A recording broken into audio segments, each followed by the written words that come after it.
Ang sarap ng munggo, oh. Merong ampalaya. Ay, nalilito na naman ako kung ano isda ang aking pipiliin. Oh my God. Ito, masarap kasi ito. Paksiw eh. Ito no? Ang maliliit na isda na ito. Mahilig tayo dyan. Paksiw tayo kaya. No? Ganda rin oh. Paksiw. Pampaksiw, no? Ito mo ka lahat. Ay daw po. Pwede naman kung ilan lang gusto mo. Diba? Wala sila. Basta ako pipili. Ito iba-iba masarap. Ayan pa nito. Paksiw, paksiw. Oh, ha? Paksiw. Iba-ibang isda. Mahilig ako dito. Paksiw.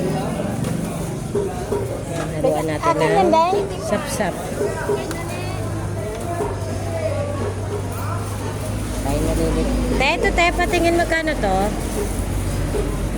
Ano naman salawahan tayo sa ulam. Gusto natin iba-iba. 60 din. Yan. May tutingin pa tayo over there. Paksiw ko yan. 40. 40 yan, te.